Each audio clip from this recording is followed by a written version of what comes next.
Here are the top 6 things that I am most looking forward to. Washington leaves the friendly confines of Husky Stadium. Come on down here to Southern California to the Rose Bowl to face UCLA. I love everything about UW. They're a top 15 team. They easily could be a top 10 team. They got a Heisman candidate in Michael Penix Jr. They have a defensive front that got after Tanner McKee with 8 sacks a week ago. They had explosive playmakers, but they haven't had to do it on the road.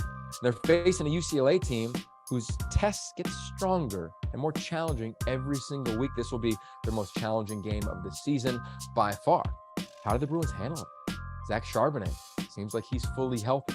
Dorian Thompson-Robinson, that threat on the backfield is as dynamic as you're going to find in the country. And this is going to be fun. It's got a chance to feel like a championship game. So Friday night, lock it in. This one's going to be a joy to watch. Number 2, I'm going to be there on the Pac-12 Networks. Oregon State travels to Salt Lake City to face Utah. So check it out on the Pac-12 Networks. Find it on Fubo, find it on Sling, wherever it is you watch. Get this one rolling at 11 a.m. Pacific. And here's a couple reasons why.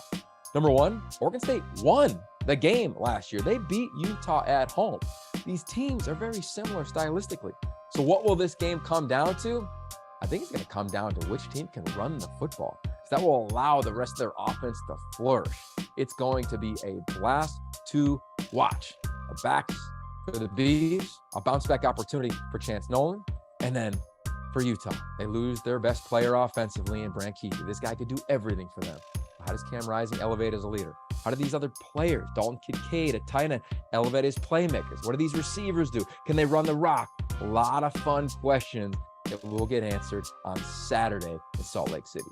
Number 3 for me is Arizona State at USC. Now, I get it. ASU has struggled this year. They've got a new head coach. They got a bunch of new faces. But when they face USC, it's always been an enjoyable game. Remember 2020 at the Coliseum? It was that 9 a.m. Pacific start and Drake London with an amazing finish to win the ball game. Well, Arizona State is not that team from a couple years ago, but they still are a team that's got a lot of pride. How do they handle this matchup? How about for USC? Eric Gentry, who I thought was the defensive player of the week last year in the league, he's facing his old team. So there's a little drama there in terms of guys who know one another. And then USC offensively, they got to find a way to get back on track. They got away with an impressive win, leaving Corvallis just hanging a week ago and not folding in a tough environment. Now can they get back on track offensively? Explosive plays, run the football. They'll give it to Travis Dye a bunch, I would imagine. I want to see these wide receivers get going again. But I love the atmosphere, and I think this is going to be a fun one at the Coliseum on Saturday night. Number 4, Stanford at Oregon. A couple years ago, Tanner McKee was thrust into action in Autzen Stadium. Now he's the starter walking in to Autzen Stadium, as is Bo Nix. Let's talk about Oregon. This offense, so impressive. Over 600 yards a week ago against Washington State. They find a way to create more explosives, continue to run the football, set up Bo Nix on the perimeter. They do that against a Stanford defense that struggled a little bit. They have their opportunities to do that. Stanford's got to find a pass rush of sorts. On the other side, Tanner McKee. This slow mesh, it's so hard to defend.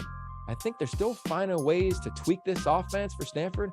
Don't be surprised if they start going fast, if this slow mesh starts to work, and Stanford is in this ballgame. You go back and study Stanford against USC or UW, they had their moments, they had their opportunities. Can they find them again and capitalize on them, even without E.J. Smith, who will be lost for the season, their starting running back? Number 5 for me is Cal going to the Palouse. Homecoming at Washington State, and we know what Washington State could do at home. We know what that crowd will be at home. And for the Cal Bears, they got back on track with a win against Arizona a week ago. And for them to have success this weekend, they're going to have to run the football again with Jaden Knott, your reigning Pac-12 offensive player of the week. The true freshman is electrifying. This offensive line was reshuffled a week ago. Well, now they're going to face Ron Stone Jr. and Brennan Jackson, the 2 edges for Washington State, who I think are extremely talented. The tackles, the tight ends for Cal will have to play well if Cal is able to steal one at home. When you flip it around, I look at Cam Ward. Look, he had an impressive game. He knows that he gave one away at the end in that interception to Mace Funa. How does he bounce back? What's it like for him, having learned that tough lesson a week ago against a Cal defense that continues to grow every single week for Justin Wilcox? The 6th thing I'm most looking forward to, well, it's just the perception of Pac-12 football continually growing. Look, what this league did in non-conference play is set up the rest of the country to talk positively about the Pac-12, and they should. And now you'll see everybody beating each other. But there's 4 teams ranked in the top 15. A lot can happen on Friday and Saturday. UCLA, if they beat UW, they'll be in the top 25. Oregon State, can they get a win back-to-back years against Utah? I think they should already be in the top 25. Washington State, Cal, the winner of that game, to me, will have a chance to be in the top 25, and the perception will just continue to grow around what I think is one of the most competitive leagues in the country.